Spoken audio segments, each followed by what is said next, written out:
Can you afford private education for your kids? Or perhaps the question you should be asking is, can you afford to not educate your children privately? Class sizes are growing. It's becoming increasingly difficult to get into decent government schools, and the decent government schools that are still decent don't have necessarily any security of tenure. Just how much money are you putting aside for your child's education? Do you see it as important? This is Tonight. I'm Bruce Whitfield, and tonight we're focusing on the cost of quality education in South Africa and how you can best secure really paying for your children's education.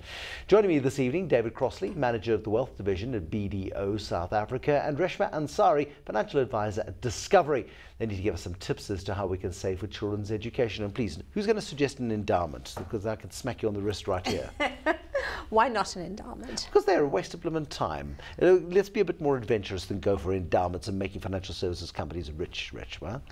Okay, well, how about going in and making sure that I like endowments and I like flexible investments and I have got no problems. And the reason I like endowments is that it stops the client from withdrawing whenever he wants to. It's his child's education. He doesn't want a product where he can withdraw from. So if he starts saving when this little child's being planned, which is the ideal time to start saving, he needs to have a plan where he can't withdraw from. And I get those requests. I don't want to withdraw. I don't want that flexibility of withdrawing from there. And a good financial advisor would ensure that there's no penalties if they had to withdraw. So, you know, you work out the costing on your endowment to ensure that your client doesn't suffer those penalties. And I think that's what you're afraid of. It's the cost of it. Absolutely. And the we've been stung by the financial services industry for so many years through complex financial products that many of us are looking at the cost of education now going, we should have started, the child is this height, and school fees are going up on average 10 to 15% a year, David, in terms of private I would say probably on average 10 to 15%. One of the biggest problems that faces a parent, one of the biggest challenges, is that they will plan a holiday. They will plan the nursery for a child, but they won't plan the financial implications of education in 6, 8, 10 years. But it's such an inconceivable amount of money for most of us. A nursery, you can ring fence it. You can do a nursery for a couple of £1,000 and make it pretty and spend many happy hours burping baby. And as long as the place is padded, nobody's going to get hurt. Yet, when we look at inflation, in education, and the fact that somebody was showing me a letter from one of the private schools in Grahamstown the other day, without the first pair of running shoes, a swimming costume or a bathing cap, school fees are 180,000 Rand a year, and that's not even without transport to get all the way to Grahamstown. And that, 10 years from now, is a frightening prospect. Yes, I think it is a frightening thing, but if all the more reason to plan for it, of course. No, absolutely. I have almost an adage that I use to say something of something is better than nothing of nothing. Okay. And what a parent has to do almost from the time that his wife says I'm pregnant is to say, right, we need to lay down a disciplined savings plan for the eventuality of education. Whether you like it or not, when you buy a pet, it's a 15-year tenure. When you make a child, it's a lifetime tenure. So something has to be done, and done right from the very beginning on a regular disciplined basis to ensure that at least there is a nest egg, even if the nest is not big enough for the educational requirements that you may need for the child.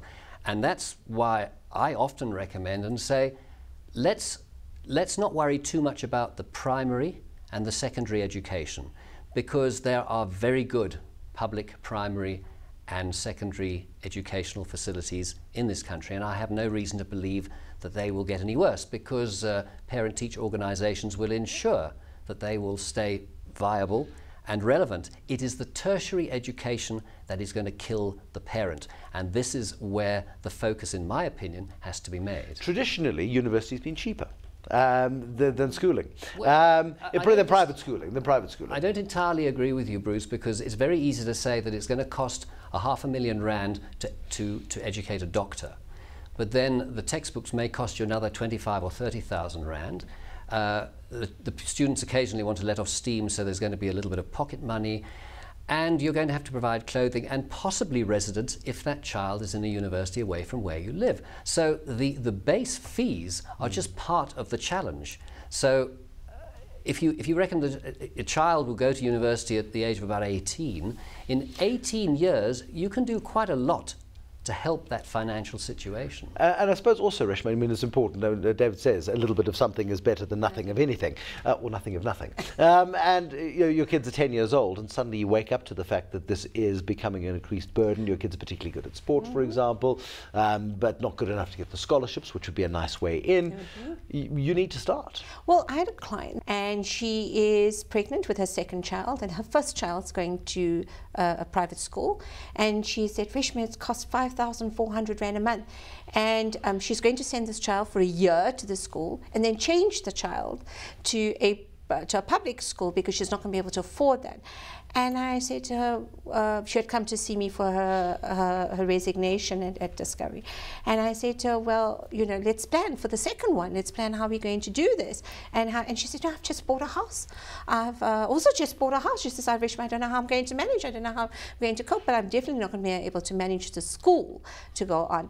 And my advice to clients is that plan. When you get married, I mean, it's going to determine how many children that you have. Schooling determines how many children you had. I had a client who was pregnant when she came and saw me with her first child. And when we did the actual financial planning and she saw how much it was going to cost, her primary, secondary, and her university, she said to me, I'm only going to have one child.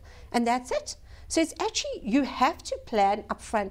Gone are the days that it's going to be part of it. You have to plan now, upfront. Like David said, when you have that child, when your wife tells you, you know, I'm pregnant, you have to decide. When you get married, you're going to have to decide that child's education needs to fit into the budget. I think you have to draw a parallel here, Bruce. You know, I see lots of youngsters driving around in very expensive motor cars. Oh, completely. That's really important because that's how you get the spouse of your choice. You know, a 6,000 Rand monthly payment for a reasonably good car is nothing these days. So in a situation like that, you must exercise discipline and say, I can't afford 6,000 Rand a month for my next car. I'm going to have to cut my coat according to my cloth and afford 3,000 Rand, put the other 3,000 Rand towards what I have to do, which is educate my child. All of this stuff is completely logical. So let's make the assumption that now we've set aside money. We have now decided we're going to shop at Checkers, not at Woolies. We've decided we're going to drive a 3,000 Rand a month car. We're going to do the Yaris rather than the BMW.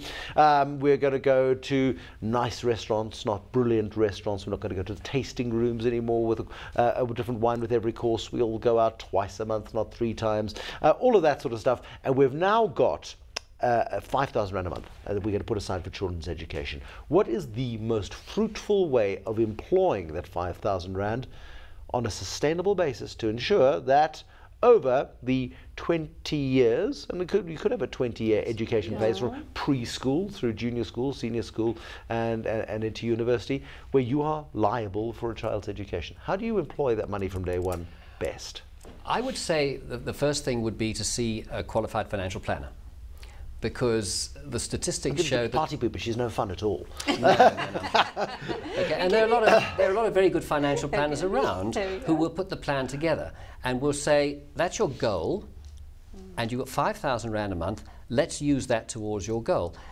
My recommendation would be a unit trust-based investment, because up to a point the discipline has to be exercised by the prospective or the parent, because unit trusts can be tailor-made to suit the sort of investment you're doing.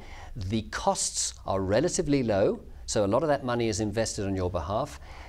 It takes advantage of various markets, property, equity, whatever it is, and your returns are likely to be better than you would get if you just chuck the money in the bank. Well, I mean, it's almost guaranteed. I mean, yes, because the bank is going to give you practically. And I think if you start at 5,000, maybe a sweat for the first year. It should be index linked because, of course, everything's going up. After the second, the third, the fourth, and the fifth year, the 5,000 starts to recede as a burden relative to what a person is earning. Absolutely crucial point, because I mean, if you're earning 30,000 Rand a month or 50,000 Rand, that's a substantial portion of your income. But hopefully your earnings grow more quickly as you change jobs and grow as a professional than the rate of saving that you require to achieve the goal. But I wouldn't say, David, I wouldn't take the full 5,000 and put it. I'd split it. You know, let's say that it would depend on the circumstances. Sure. So let's say the child's just being conceived and they've got the 5,000 Rand and they're deciding from there. Is the term to it. So if it's a shorter term, and how are we going to plan? Is it for primary school, pre-primary? What's the term? If it's a shorter term, then I would go the unit trust route and the linked investments and stuff like that. If it's a longer term, then I'd go your endowments route. And when we talk endowment, and I know you don't like them, okay, with my clients, is with our advisors, most of us take a 50% drop in commission. So that actually equals with the client getting no penalties, which is actually lowers the cost down, which really. Why don't you like endowments? I don't like endowments because in my years in the industry, I have seen so many people disadvantaged by taking out endowments. And it's my personal opinion, endowments are for wealthy people. Have endowments evolved sufficiently to allay David's concerns? Almost definitely. I mean, I've got clients who have 80 years in endowments, and you're looking at easily about 15, 16% returns on it. Yes, but what was the reason for it? Because let's say now your client goes, or your client is ready for university. You don't know what state the market's going to be at that stage. If I put my client in a balanced fund and he's run that fund, yes, I'd rather he make 15 or 16% than minus 30% when he goes into university. You don't know what the markets are going to do at that stage.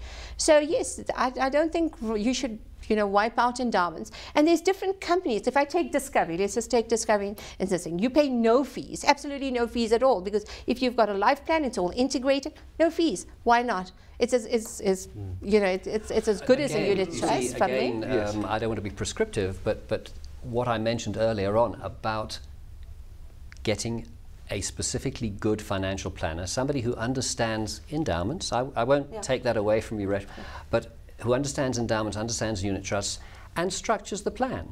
100%. That's what you have to do. But the important thing here is to plan. And if the first stage in that plan is to say, I have to identify a financial planner with whom I have to sit and talk and put something in place, and the financial planner indirectly... And obey, but you see, it doesn't matter how good a financial planner you are, if the parent, or the client in this particular instance, is not going to walk the talk, then it's not going to work. And then you're going to end up putting a child into a below average school where even a public primary school can charge as much as 30,000 Rand a year over, and that's a public school. Eat, apparently.